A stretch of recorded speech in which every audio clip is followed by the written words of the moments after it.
ঝা এই ওয়াকফ চিহ্নটার নাম হচ্ছে ওয়াকফে মুজাওয়াজ, অর্থ হচ্ছে থামা জায়েজ, কারণ অর্থের বিকৃতি হয় না। পড়ার নিয়মটা কি? আউযু বিল্লাহি মিনাশ শাইতানির রাজিম, বিসমিল্লাহির রহমানির রহিম। সম্মানিত ভাই বোনেরা, আসসালামু আলাইকুম ওয়া রাহমাতুল্লাহি ওয়া বারাকাতুহু। ওয়াকফ যদি হয় তাহলে আমাদেরকে কিভাবে পড়তে হবে?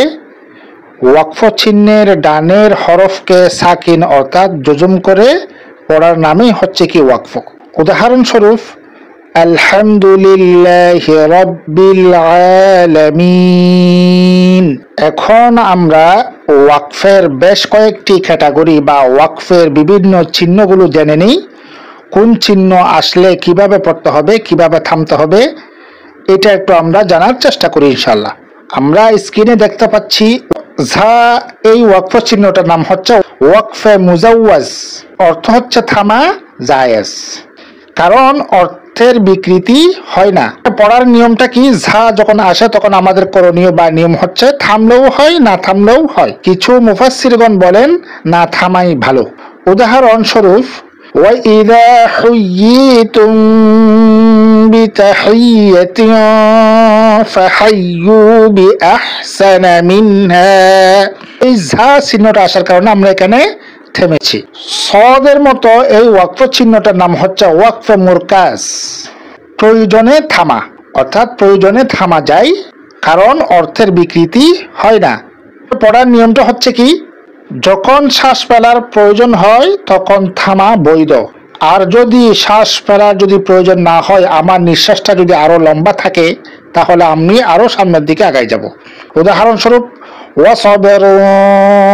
জামিল, কিংবা আমরা আর এর পরে চলে যেতে পারি। কফা এই ওয়াকফ চিহ্নের নাম হচ্ছে ওয়াকফে আমর। ওয়াকফে আমর হচ্ছে কি? থামার নির্দেশ। আমর মানে হচ্ছে কি? নির্দেশ। এখানে থামার নির্দেশ দিচ্ছে, আদেশ করতেছে, কারণ অর্থের বিকৃতি হয়। না থামলে কি হবে? অর্থের বিকৃতি হবে। নিয়ম হচ্ছে অবশ্যই থামতে হবে। উদাহরণস্বরূপ ফাইন্নাহু কানা লিয়াতিনা আনিদা, এখানে আমরা কফ আসছে, এখানে আমরা থামলাম। সিনের মতো এই ওয়াকফ চিহ্নের নাম হচ্ছে ওয়াকফে সুকুত, অর্থ হালকা থামা, নিঃশ্বাস ছাড়া থামা। নিয়ম হচ্ছে এখানে খুব অল্প সময়ের জন্য থামতে হয়, কিন্তু নিঃশ্বাস নেওয়া যাবে না।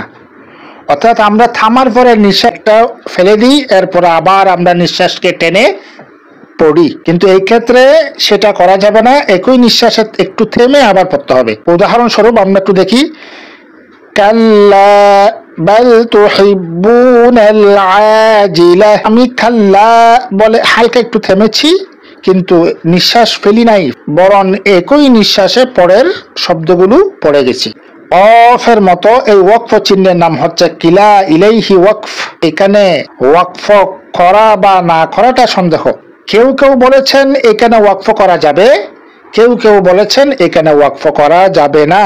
এজন্য মুফাসসিরগণ বলেন না থামাটাই ভালো। উদাহরণ ওয়াল্লাহু আলিমুন হাকিম। আমরা এর পরেগুলো পড়ে যাব না থেমে। কফ লাম ইয়া এই ওয়াকফ চিহ্নের নাম হচ্ছে কিলা ওয়াকফ আউলা, থামলে ভালো। নিয়মটা হচ্ছে এখানে থামা উত্তম, কেননা আগের বাক্য অর্থপূর্ণভাবে শেষ হয়ে গেছে। উদাহরণস্বরূপ ওয়াল্লাহু আলিমুন বিযাতিস সুদূর। সাদ লাম এই ওয়াকফ চিহ্নের নাম হচ্ছে কাদ ইউসালু, থামা উত্তম। নিয়ম হচ্ছে কি? এখানে থামা উত্তম, কেননা আগের বাক্য অর্থপূর্ণভাবে শেষ হয়েছে। উদাহরণস্বরূপ ওয়াকানাল্লাহু গফুরুর রহিমা, আমরা থামলাম। সদ আলিফ এই ওয়াকফ চিহ্নের নাম হচ্ছে ওয়াউসলে আউলা। এখানে না থামাটা হচ্ছে উত্তম, কেননা চলমান থাকলে অর্থপূর্ণভাবে শেষ হবে, আর যদি আমরা এখানে থেমে যাই তাহলে পরিপূর্ণ অর্থ আসবে না, সেজন্য না থামাটাই উত্তম। উদাহরণস্বরূপ ওয়াল্লাহু আলিমুন বিযাতিস সুদূর। তাহলে আমরা যদি প্রথমে যদি থামতাম তাহলে কি বলতাম? ওয়াল্লাহু আলিম বিযাতিস সুদূর। লাম আলিফ ওয়াকফ চিহ্নের নাম হচ্ছে লা ওয়াকফ ইলাইহি। এখানে না থামার নির্দেশ করা হচ্ছে, কেননা থামলে অর্থ বিকৃত হওয়ার সম্ভাবনা বেশি। উদাহরণস্বরূপ ফাইন্না মাআল উসরি ইউসরান, ইন্না মাআল উসরি ইউসরা। যদি আমরা থামতাম তাহলে ইউসরা বলে একবার থামতাম, আবার ইন্না মাআল উসরি বলতাম। যেহেতু এখানে লাম আলিফ আমাদেরকে না থামার জন্য নির্দেশ করতেছে, এজন্য আমরা ইন্না মাআল উসরি ইউসরান, ইন্না মাআল উসরি ইউসরা।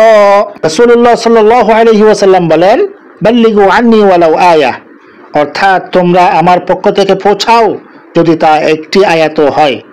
এই হাদিসকে মান্য করে লাইক, কমেন্ট ও শেয়ার করে ধর্মপ্রাণ মুসলিম ভাই বোনদের শিকার সুযোগ করে দিই, কেননা আমাদের শেয়ারের ফলে একজন ভাই কিংবা বোন যদি শিখতে পারেন তাহলে আমরাও সওয়াবের ভাগিদার হব ইনশাআল্লাহ। পরিশেষে বলবো, আমরা যারা ইউটিউব চ্যানেল থেকে দেখছি চ্যানেলটি সাবস্ক্রাইব করে বেল আইকনটি অন করে রাখুন, আর আমরা যারা ফেসবুক পেজ থেকে দেখছি পেজটি ফলো করে রাখি, যাতে আমরা পরবর্তী ভিডিওগুলো ধারাবাহিকভাবে দেখে শিখতেও জানতে পারি। আগামী পর্ব দেখার আমন্ত্রণ জানিয়ে এখানে শেষ করছি। আসসালামু আলাইকুম ওয়া রাহমাতুল্লাহি ওয়া বারাকাতুহু।